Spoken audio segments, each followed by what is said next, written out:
After a successful dry fit of everything, it's time to glue it up. I glue a spline in on all 4 sides of the center panel and then work my way around, adding the frame.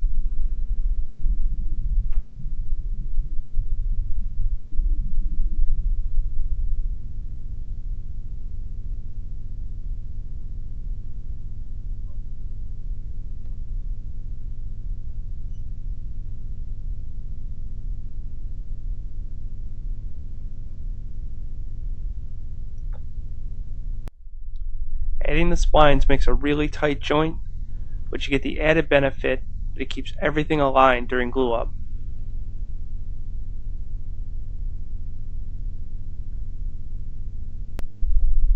I draw everything tight in with clamps, and the results are great. The miters are tight, and the frame is tight to the center panel all the way around. After the lid is dried, I trim it to its final size and then sand everything flush. At the router table, I chamfer all 4 edges of the underside of the lid.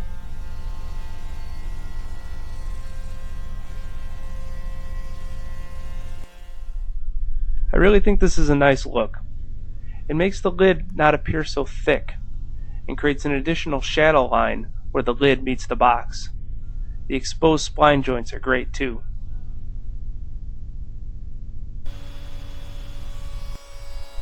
Now it's time to make the base. I cut a rabbet in the base material that the box actually sits into. I've cut a miter on one side. I hold the material up to the box and mark the location of the miter on the other side. I'll cut the miter using my angled tenon jig on the table saw.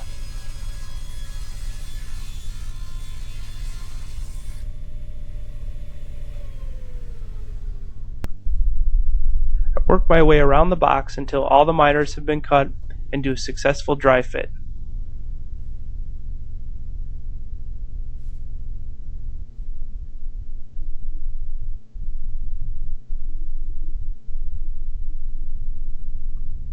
The miters will be joined together with 2 number 20 biscuits in each joint.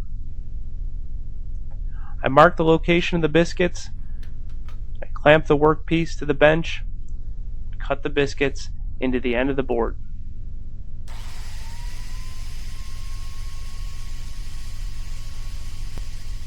Adding biscuits to this miter joint not only increases its strength, but aids in alignment during glue up.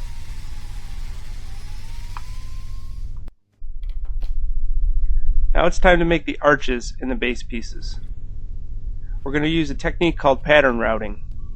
I make a full-size pattern out of 1/2 inch plywood by bending a flexible strip and drawing a curve.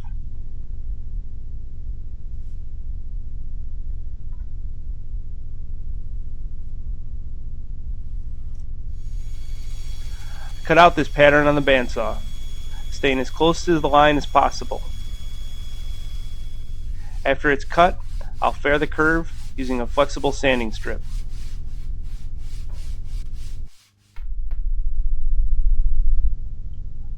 I transfer the outline of the pattern to the workpiece and then cut it out on the bandsaw, staying about a 1/16 of an inch outside the line.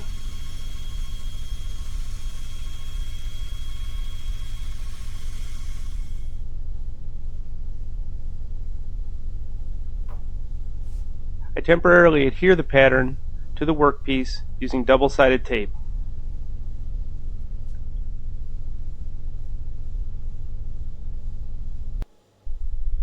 Here's a look at the bit that we'll use to do the pattern routing. It has a bearing on the top and the bottom, and you'll see how this comes in handy. I first use the top bearing bit with the pattern on top of the workpiece, and I go halfway down the arch. This way, the router bit is cutting with the grain.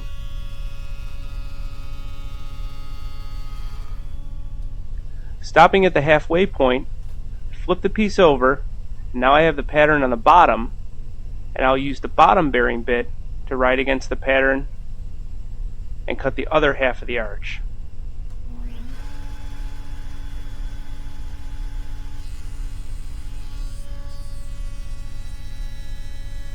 Using this method, the bit is always cutting into the work and you get a lot less tear out. It's a really nice bit to have.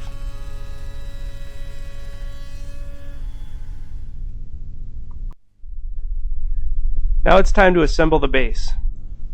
I put glue in the biscuit slots and on the miter, as well as on the bottom edge of the box. This way, the box will adhere to the rabbet that we've cut in the base pieces.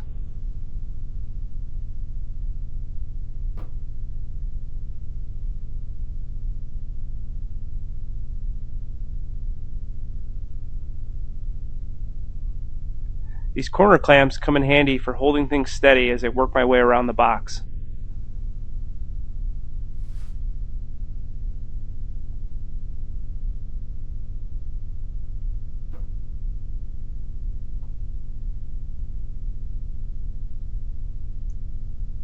I'll add a few more clamps and wait for this assembly to dry.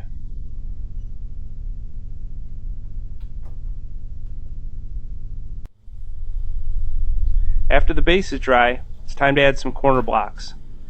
Each block is held in with 2 number 20 biscuits.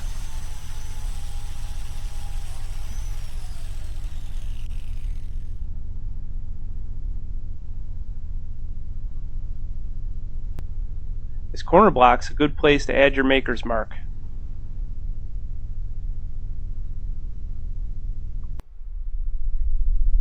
I need to make 3 mortises for hinges on the top edge of the back panel of the blanket chest.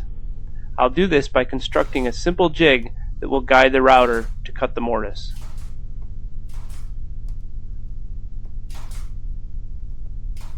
I've installed a guide bushing in the base plate of the router that will right against the sides of the jig.